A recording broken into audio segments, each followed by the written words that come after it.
চোখ। সুনান ইবনে মাজাহ কিতাবুল ফিতান হাদিস 4071। আর হচ্ছে দাজ্জালে বাম চোখটাও কানা, সেটা ঝলসানো চামড়া তার চোখের সামনে ঝোলে। আরে দাজ্জালের দুটোই চোখ আছে। দাজ্জালে একটা চোখ পুরোটাই কানা, কিছুই দেখতে পায় না, আর এক চোখ ত্রুটিপূর্ণ, একটু একটু আবঝাপতে দেখতে পায়। কে যে বলে দিল দাজ্জালে একটা চোখ? আর ছবিতে দেখা যায় দাজ্জালের কপালের চোখ আছে, বা দেখা যায় কি যায় না? কথা বলে। আর এটা না কোরআনে আছে না হাদিসে আছে, এমনি সমাজে চলছে। চলে কি চলে না? চলে। আল্লাহ সুবহানাহু ওয়া তাআলা আপনাদের বোঝার তৌফিক দান করুক, আমিন। যদি এইভাবে বলতে যাই যে সমাজে কোথায় কোথায় মিস্টেক আছে, ভুল ভ্রান্তি সমাজে চলে গেছে, এখনো আছে। আচ্ছা বলেন তো, আমরা হুজুরে অনেক সময় বলি না যে বাবা রে আল্লাহ সুবহানাহু ওয়া তাআলা এই গোটা সৃষ্টি জগতে কত হাজার মাখলুকাত সৃষ্টি করেছেন? 18,000। দলিল কি জানি কোথা থেকে যে বলে। আরে যারা বিজ্ঞানে পড়েছেন তারাও জানেন, শুধু পানির তলে সামুদ্রিক মাছ কমপক্ষে 9,000 প্রজাতির মাছই পাওয়া যায়। ন্যাশনাল জিওগ্রাফি তারা বলছে প্রায় 1,67,000 প্রজাতির শুধু অ্যামাজন জঙ্গলে প্রাণী পাওয়া যায়। হুজুর বলছে মাত্র 18,000। সূরা নাহল আয়াত নম্বর 18, সূরা ফাতিহা। রব্বুল আলামিন ইয়াতের ব্যাখ্যা করতে গিয়ে ইমাজউদ্দিন ইবনে কাসির রাহিমাহুল্লাহ বলছেন যে আল্লাহ কত কোটি মাখলুকাত সৃষ্টি করেছে, মানুষ আর জিন যদি একসঙ্গে গুনতে শুরু করে আল্লাহ মাখলুকাত গুনে শেষ করতে পারবে না। আর আমরা হুজুর বলছি 18,000। বলি কি বলি না? কথা বলেন, বলি কি বলি না? আরে কোন দিকে যে কথা বলবো রে ভাই। আপনারা সবাই জানেন নামাজ পড়তে হবে, রোজা রাখতে হয়, হজ করতে হয়, যাকাত দিতে হয়, এই বারবার একই কথা আর কতবার আলোচনা করব। এই জন্য আমি আগেই বলেছি সমস্যা কোনগুলোকে সেগুলো বের করতে হবে। সমস্যা মুসলমানের মধ্যে ঢুকে গেছে, ওই সমস্যা যতক্ষণ বের না করছেন ঈমান আস্তে আস্তে পচতে লাগবে। পচবে কি পচবে না? আরে পচে যাবে। যেটা ইসলাম নয় সেটা ইসলাম মনে করে আপনি ধারণ করে রেখেছেন, এ থেকে আপনার সমস্যা সৃষ্টি হবে। গোটা শরীরে ক্যান্সার, শিরক বেদের যত রকমের ক্যান্সার, এগুলো প্রবেশ করে যাবে। আল্লাহ সাহেব আপনাদের প্রত্যেককে বোঝার তৌফিক দান করে, আমিন। এখন আপনাদের কাছে একটা ছোট্ট বিষয় আলোচনা করব, আমার কথা বোঝার চেষ্টা করেন। একটা নিয়ম নীতি দিয়ে দিব। এলাকাতে মিলাদ হয়? হয়। কিয়াম হয়? চেঁচে হয় না? আচ্ছা, ওরে বাবা, এই কতগুলো প্রশ্ন রে! এটা 2027 খ্রিস্টাব্দে লেগে যাবে। ঠিক আছে, শুধু এই পয়েন্টটা আপনি বুঝে নেন। এলাকাতে মিলাদ হয় কি হয় না? একদল বলে মিলাদ করা জায়েজ, মিলাদ করলে নেকি হয়, বলে না? আচ্ছা, আর এক দল কি বলে? মিলাদ করা বেদাত, মিলাদ করলে গুনাহ হয়, পাপ হয়, বলে কি বলে না? তো আপনারা সাধারণ মানুষ কোনটা করবেন? বলেন কি করবেন? এখন হুজুরকে গাছে বেঁধে মারেন, এই কথা তুই বলছিস জায়েজ, এই হুজুর বলছে না জায়েজ, কি করবেন এখন? হুজুররা ঠিক করতে পারেনি, তো জনগণ আপনি কি করবেন? চাচা ধরেন মিলাদ জায়েজ, কিয়াম জায়েজ, একদল করছে। এই দলে বড় বড় আলেম 20 বছর 22 বছর ধরে মাদ্রাসায় পড়েছে, 40 বছর ধরে বুখারীর দাস দিচ্ছে, প্রায় কয়েক লক্ষ এই হুজুরের ছাত্র আছে, আছে না নাই? জায়েজের পক্ষে বলছে, 22 আর 24 পাগড়িও পরে, আমার চেয়ে বড় ধবধবে সাদা জুব্বাও আছে, আবার জিব্বাটাও আছে, ফতোয়াও দিচ্ছে, আছে না নাই? আবার যারা বলছে না জায়েজ, করা যাবে না, বেদাত, এদের দিকে বড় বড় আলেম, এদের বড় বড় মাদ্রাসা, এরা মক্কা মদিনা ভারত পাকিস্তান সব জায়গা থেকে পড়ে চলে আসছে, এদের জুব্বা বড়, এদের জিব্বাটাও বড়, এদের আবার পাগড়িও বড়, আছে না নাই? এখন দুই দলেই তো আলেম, আপনি তো জনগণ, আপনি কোনটা করবেন? বিপদ এখানে না, আর দুই দলই তো আলেম, তা আপনি করবেন কোনটা? আমার সাদা মনে ভাই কাদা নাই। আপনাকে একটা পরামর্শ দিতে চাই, দেখেন পরামর্শটা আপনার কাজে লাগে কি লাগে না। ধরেন যারা বলছে মিলাদ করা জায়েজ, তো মিলাদ করলে কি হয়? নেকি হয়, সওয়াব হয়, তাই তো? তা আপনি যদি সারা জীবন মিলাদ ক্যাম্প করেছেন, তো কি করেছেন? নেকি পেয়েছেন, লাখ লাখ নেকি কামিয়েছেন, ফলাফল তো এটাই। আর যারা বলছে বেদাত, যদি আপনি করেন তাহলে কি হবে? গুনাহ হবে, পাপ হবে। কি হবে? গুনাহ হবে, পাপ হবে। এখন আল্লাহর দরবারে যদি যারা জায়েজ বলছে তাদের ফতোয়া ঠিক হয়ে যায়, তাহলে হুজুরা তো ঠিক করতে পারে না। আজ পর্যন্ত 1000 বছর হয়ে গেল যে মিলাদ ক্যাম্প করা যাবে কি যাবে না, হুজুরা তো গোতাগুতি করছে, মারামারি করছে, আর কার ফতোয়া যে ঠিক এটা আল্লাহ ভালো জানে, জানে চাচা? এখন যদি আল্লাহর দরবারে যারা মিলাদের পক্ষে ছিল তাদের ফতোয়া যদি ঠিক হয়ে যায়, তাহলে আপনি লাখ লাখ আপনি নেকি কামিয়েছেন, আর যারা করেনি তারা নাকি পায়নি। কিন্তু যদি এই গ্রুপের ফতোয়া ঠিক হয়ে যায়, যারা বলেছে বেদাত করলে জাহান্নামে যেতে হবে, কারণ নবী বলেছে কুল্লু বিদআতিন দালালা, প্রত্যেক বেদাত হচ্ছে ভ্রষ্টতা, তার পরিণাম জাহান্নাম। যদি এই দলে আলেমদের ফতোয়া ঠিক হয়ে যায়, তাহলে এতদিন আপনি মিলাদ করে কি করলেন? চাচা কি করেছেন? যদি এই দলের ফতোয়া ঠিক হয় তো নেকি, কিন্তু এই দলের ফতোয়া ঠিক হয়ে গেলে জাহান্নামে যাওয়ার মতো কাম করে ফেলেছেন। এখন আপনি দেখেন জনগণ, আপনি কোনটা করবেন? আপনি কি নিরাপদ জায়গায় দিয়ে হাঁটতে চেষ্টা করবেন, না কাঁটাযুক্ত গাছের মধ্যে আপনি হাঁটবেন? এটা আপনার ব্যাপার। তবে আপনাকে এই কথা বলি, ইসলামে নেকি করাটা গুরুত্বপূর্ণ, চাইতে গোনা থেকে বাঁচাটা গুরুত্বপূর্ণ, পাপ থেকে বাঁচাটা গুরুত্বপূর্ণ। আপনার যদি নেকি প্রয়োজন হয়, তাহলে হুজুরদের যেই দিকে মতভেদ আছে ওই দিক দিয়ে আপনার নেকি নেওয়ার দরকার কি? নেকি আপনার কত লাগবে? নেকির যদি দরকারি হয়, কোরআন মাজিদ পড়েন প্রতিদিন, এক রুকু এক পারা করে কোরআন মাজিদ পড়েন। কেউ যদি কোরআনের একটা হরফ পড়ে 10 নেকি, কেউ যদি এক পারা যদি কোরআন আপনি প্রতিদিন পড়েন ফজরের পর, আপনি নেকি কত লাগবে ক্যালকুলেটর হিসাব করতে পারবে না। কেন আপনি মিলাদ জায়েজ কি জায়েজ, কিয়াম করবো কি করবো না, এই ঝামেলা হুজুরদের গুদাগুদিতে ঢুকবেন কেন? আপনি মানে বিশৃঙ্খলা সৃষ্টি করবেন? আপনার তো জান্নাত দরকার, নেকি করার দরকার। তো যেখানে কোনো মতভেদ নেই সে আমলটা করে নেকি করেন, কেন আপনি ঝামেলার মধ্যে যেতে যাচ্ছেন? আর আপনি যদি চান নেকি লাগবে, কত নেকি নেবেন? সহিহ মুসলিম কিতাব তাহারা 263 নম্বর হাদিস, নবী বলেছেন কেউ যদি ওযুর পরে, ওযু শেষ হয়ে গেছে, তারপরে একটা কালিমা শাহাদাত পাঠ করবে, আশহাদু লা ইলাহা ইল্লাল্লাহু ওয়াহদাহু লা শারীকা লাহ, কেউ যদি এই কালিমা শাহাদাত একবার পাঠ করে, নবী বলেছেন ওই বান্দার জন্য জান্নাতের 8টা দরজা আল্লাহ খুলে দিবেন। কোন দরজাতে ঢুকবেন? যেই দরজা মন চায় সেই দরজাতে ঢুকেন।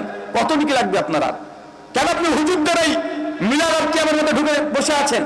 কেন আপনাকে ওখান থেকে নেকি কামাতে হবে? নেকি রাস্তার হব নাকি? আরো নেকি দরকার?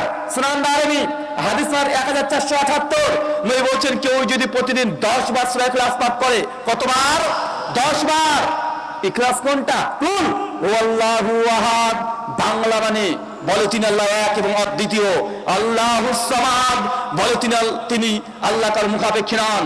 লাম ইয়ালিদ ওয়া লাম ইউলাদ, তিনি আল্লাহ কাউকে জন্ম দেননি, তিনিও কার কাছে জন্ম নেননি। ওয়া লাম ইয়াকুল্লাহু কুফুয়ান আহাদ, তিনি আল্লাহ, তার সমকক্ষ কেউ নেই। প্রতিদিন যদি কেউ 10 বার পাঠ করে, নবী বলছেন বাইতুল ফিল জান্নাহ, তার জন্য জান্নাতে আল্লাহ তার ঘর দিয়ে দিবে। আর কত নেকি লাগবে আপনার? কত নেকি নেবেন? মুস্তাদ আবি আলা সহিহ সনদ হাদিস, নবী বলেছেন কেউ যদি প্রতিদিন মাগরিবের পরে 100 বার সুবহানাল্লাহ, 100 বার আলহামদুলিল্লাহ, 100 বার লা ইলাহা ইল্লাল্লাহ, এত দূর পর্যন্ত কেউ যদি প্রতিদিন 100 বার পাঠ করে, নবী বলছেন সেই ব্যক্তির আমলনামায় আসমান থেকে জমিন এমন কোন জায়গা থাকবে না যে নেকি দিয়ে আল্লাহ পূর্ণ করবে না। আর কত নেকি লাগবে আপনার? আর নেকি লাগবে? নবী বলছেন কেউ যদি প্রতিদিন 5 ওয়াক্ত ফরজ নামাজের পরে আয়াতুল কুরসি একবার করে পড়ে, তাহলে ওই ব্যক্তি আর জান্নাতের মধ্যে পার্থক্য হচ্ছে মৃত্যু, মানে মরলে তার না। কথা বুঝতে পারলেন মনে হয়? তা আপনি কেন ওই মিলাদ আর কিয়াম ওইখানে গোতাগুতি করছেন কেন? ওর মধ্যে গোতাগুতি কেন আপনার? আরে ওটা হুজুরা ঠিক করতে পারেন এখনো, যেটা জায়েজ হবে না না জায়েজ হবে। আর আপনি বলতেন হুজুর দেখেন মিলাদে খারাপ কিছু হয় নাকি? ভালোই তো জিনিস হয়। ভালো কাজ করলে ক্ষতি কি? আরে ভাই ভালো কাজ করলে ক্ষতি নেই তা নয়, যেহেতু শরীয়তে যদি না থাকে মাতব্বরি করেছেন, এই জন্য এটাকে পাপ বলা হয়। নামাজ পড়া কি চাচা খারাপ কাজ? নামাজ পড়া খারাপ? প্রতিদিন জোহরে রাকাত কত পড়েন? ফরজ নামাজ কত রাকাত পড়েন? জোহরে 4 রাকাত। আচ্ছা আগামীকাল কি বার? কালকে জুমাতে 4 রাকাত নামাজ পড়াবো, পড়বেন? কেন পড়বেন না? বুঝেন না মনে হয়? কালকে জুমার নামাজ 4 রাকাত পড়াবো আমি, পড়বেন আমার পেছনে? কেন পড়বেন না? আমার দলিল নাই। আরে নামাজ তো ভালো কাজ, দলিল কিসের আবার? বুঝেননি মনে হয়? নামাজ তো রে ভাই ভালো কাজ। আরে প্রতিদিন তো 4 রাকাত পড়েন জোহরের নামাজ। তা আজকে শুক্রবার হয়েছে তো কি হয়েছে? যেমন আজকের বাটা হয়েছে শুক্রবার, আজকে 4 রাকাত পড়ে দেবো, পড়বেন না আপনারা? কেন পড়বেন না চাচা? ভালো কাজ, একটু বেশি পড়েছিল হচ্ছে। বলেন আপনি খারাপ প্রমাণ করেন আমাকে। আর এবার উত্তম আদর্শে যা হলো হলো, বুঝলাম সবকিছুই, তো নামাজ তো ভালো কাজ। আচ্ছা চাচা, যখন আপনি মাগরিবে নামাজ 3 রাকাত পড়েন না ফরজ, জোহর পড়ছেন 4 রাকাত, আসর পড়ছেন 4 রাকাত, এশা পড়ে 4 রাকাত, এই বেটা মাঝখানে মাগরিব কেন 3 রাকাত? ওকে 4 রাকাত পড়বো আজ থেকে, পড়বেন আমার পেছন নামাজ? তো নামাজ যে চাচা ভালো কাজ, একটু বেশি পরিচিত কি হয়েছে, একটু নেকি হওয়ার কথা না চাচা? নেকি হবে না গোনা হবে? কেউ যদি জুমাদের স্বেচ্ছা যদি 4 রাকাত পড়ে নেকি হবে না গোনা হবে? সে জান্নাত যাবে না জাহান্নামে যাবে? আরে এই আমল যদি ইচ্ছা করতে মাতব্বরি করে তা জাহান্নামে যেতে হবে। আল্লাহ কোরআনে বলছেন, মা তাকুম রাসূলু ফাকুযুহু ওয়া মান নাহাকুম আনহু ফান্তাহু। আমার নবী যতটুকু দিয়েছে অতটুকু নে, আর যা দেয় নাই ওই কুত্তার মতো তাকিয়ে থাকিস না। যা দেয় নাই ওইদিকে দেখা যাবে না। আরে নবী যতটুকু দিয়েছে অতটুকু ইসলাম। আপনার কাছে যত ভালো মনে হোক না কেন, ওটা ভালো না। ভালো যদি হতো নবী আমাকে দিয়ে যেত। আপনার নবীকে পেয়ে খুশি কি খুশি না? আর নবী যা দিয়েছে তাতে খুশি কি খুশি না? তারপর নবী যেটা দেয়নি সেটা করবো কেন? তাহলে ধরেন আজকে আমাকে আপনি দাওয়াত দিয়েছেন, দাওয়াত দিয়েছেন, আচ্ছা করে খাওয়াইয়েছেন, আমি খেলাম। যখন খাওয়া শেষ হয়ে গেছে গাড়ি নিয়ে যাচ্ছেন, আপনাকে বলছি ভাইজান এখানে হোটেল কোথায় গো, খাওয়ার হোটেল? আপনি যখন কি মনে করবেন, কি ব্যাপার আমাকে খেতে দেন নাকি? হ্যাঁ, আরে এখন এসে হোটেল খুঁজছে। যদি হোটেল যদি খুঁজে আমার খাওয়ার পরে আপনি অপমান হবেন কি হবেন না? হবেন। কেন? আরে আমি তো রাহুল ভাইকে মাছ মাংস সব খাওয়ালাম, তা রাহুল ভাই নিঃসন্দেহে পেট ভরেনি, তৃপ্তি হয়নি বা খেতে পারেনি, তাই তো মনে করবেন নাকি? তো নবী আমাকে দিন দিয়ে গেছে, এখন যে জিনিস শরীয়তে নাই নতুন কিছু ঢোকান ভালো মনে করে, তা নবীকে অপমান করা নাই? আপনি নবীকে অপমান করছেন পরোক্ষভাবে। আর ইসলাম হচ্ছে পরিপূর্ণ, আলিয়াম আকমালতু লাকুম দীনাকুম ওয়া আতমামতু আলাইকুম নিয়ামতি, যে আমি দিন ইসলামকে মোকাম্মল পরিপূর্ণ সম্পূর্ণ করে দিয়েছি এবং আল্লাহ সমস্ত দিনের করে আল্লাহ খুশি হয়ে গেছে। আরে আল্লাহ খুশি, হুজুর খুশি না। আল্লাহ হচ্ছে খুশি হয়ে গেলাম দিন কমপ্লিট করে, নবী খুশি, সাহাবী খুশি। আর বেটা আমরা এখন খুশি না, আমাদেরকে এই লাগবে ওই লাগবে ওই লাগবে। আরে এত মানুষ করছে, করলে ক্ষতি কি? আরে ভালো কাজ বেশি করলে সমস্যা কোথায়? আরে মুসলমানি দেওয়া ভালো কাজ, খতনা করা, এটা হাজাম যদি বেশি করে দেয়, হ্যাঁ সুন্নাত কত ভালো কাজ, একটু বেশি করে দিবেন, কি হবে? আরে বেটা তো হয় তুই কবহে নসব বউ বানাবে, বউ ঠিক না। আল্লাহ সুবহানাহু ওয়া তাআলা আপনাদেরকে বোঝার তৌফিক দান করুক, আমিন। চাচা আপনাকে যে মেসেজটা দিতে চেষ্টা করলাম আমি এতক্ষণ, ফল কথা, যদি হুজুরদের মধ্যে গোতাগতি লেগে যায়, ওই ভিড়ের মধ্যে ঝামেলার মধ্যে দ্বন্দ্বের মধ্যে যার দরকার নেই, যে হুজুরের ফতোয়া মানলে গুনাহের চান্স নাই ওই হুজুরের ফতোয়াটা মানেন। আর যার ফতোয়া মানলে গুনাহের চান্স আছে ওই ফতোয়া ছেড়ে দেন। নবীর হাজার সুন্নাত আছে, জিকির আজকার আছে, ওইগুলো করেন। আপনি পড়েছেন ইল্লাল্লাহ জিকির নিয়ে, আরে নবী বললেন আফজাল জিকরি লা ইলাহা ইল্লাল্লাহ, সবচেয়ে উত্তম জিকির লা ইলাহা ইল্লাল্লাহ। আর হুজুর বলেছে ইল্লাল্লাহ জায়েজ জিকির, তো বেটা সুন্নাত তো জায়েজ কেন? আরে নবীর কাছে যেটা সুন্নাত, আর আপনি হচ্ছে গ্রামার দিয়ে জায়েজ, এটা নাহুর আলোকে জায়েজ, এটা সর্বের আলোকে জায়েজ। আরে বেটা হাদিসের আলোকে সুন্নাত লা ইলাহা ইল্লাল্লাহ। এমন হুজুর বলছে ইল্লাল্লাহ জিকির করে, মানুষ ইল্লাল্লাহ করে কি করে না? কথা বলেন।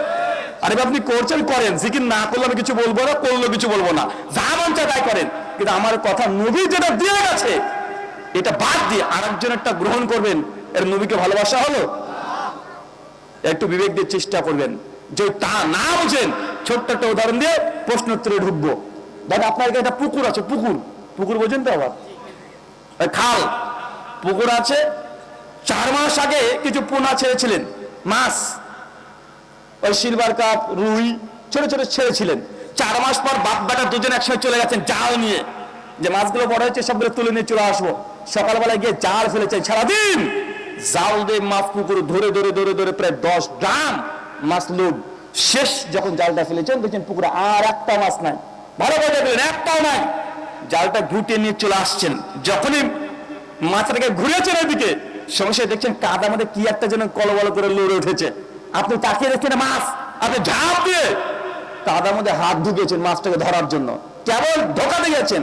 আপনার 7 বছরের ছেলে চাপা, খবরদার হাত দিও না, এটা মাছ না সাপ। চাচা আপনি কি করবেন বলেন? কি করবেন? আরে বলেন না রে ভাব। আপনি মনে করলেন মাছ ধরতে গিয়েছেন, আর যেটা না বালক হাতের বয়সের ছেলে আপনার গাল টিপলে দুধ বের হবে, ও যে আপনার ধরো না, মাছ না সাপ। আপনি কি করবেন? চাচা আপনাকে চিনি আমি, আপনি যখন পরিকল্পনা হিসাব করতে শুরু করবেন, বাপরে বাপ সব মাছ তো তুলে ফেলেছি, আর 10টা মাছ, ওটা মাছ না সাপ এর ভিতরকে যাওয়ার দরকার নেই। আমি একটা মাছ লস হবে হোক, কিন্তু মাছ মনে করে সাপের কামড় খেতে রাজি না, আপনি লুঙ্গি ফেলে ছুঁয়ে পালাবেন। তো চাচা দুনিয়াতে খুব ভালোই বুঝেন, কিন্তু এক হুজুর যখন বলছে এটা জায়েজ করলে নেকি হয়, কিন্তু ওই জিনিসটাকে একটা হুজুর বলছে এটা বেদাত করে জাহান্নামে যায়, তা আপনি তারপরে ওখানে যাচ্ছেন কেন? এখন আপনার যদি ইচ্ছা হয় মাছ মনে করে সাপের কামড় খেতে, আপনি খান। আর যদি মনে করেন যে না নামাই, আমার তো অনেক মাছ তো অলরেডি 10 ড্রাম মাছ তো লোড করে ফেলেছি, ওই একটা মাছ ধরে যাক যা, আমি জীবনটাকে আমি হুমকির মুখে ফেলতে চাই না, তো নবী সুন্নাত পালন করেন। কোন হুজুর কোন বুজুর্গ কি ফতোয়া দিয়েছে, সমাজে কি চলছে, ওদিকে দেখার দরকার নাই, আপনি সুন্নাতের উপর আমল করেন। আল্লাহ সুবহানাহু ওয়া তাআলা তৌফিক দান করুক, আমিন। আমাদের পেছনের যত গুনাহ ত্রুটি বিচ্যুতি আল্লাহ তুমি গাফুর রহিম, তুমি অসীম করুণাময় পরম দয়ালু, তুমি আমাদের পাপ সমাজে ক্ষমা করে দাও, আমিন। প্রশ্নোত্তর আছে, একজন পড়েন। এত প্রশ্ন রে ভাই, জি একজন পড়েন, যে ভালো পড়তে পারেন তাকে দেন।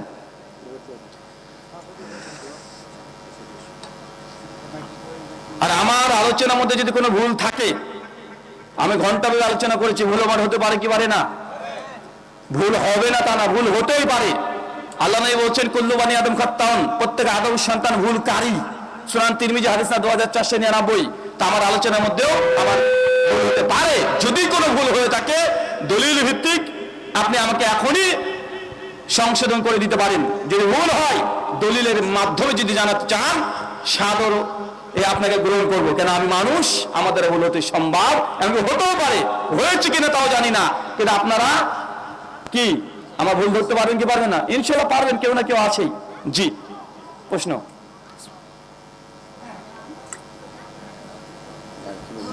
মাইকে বলেন।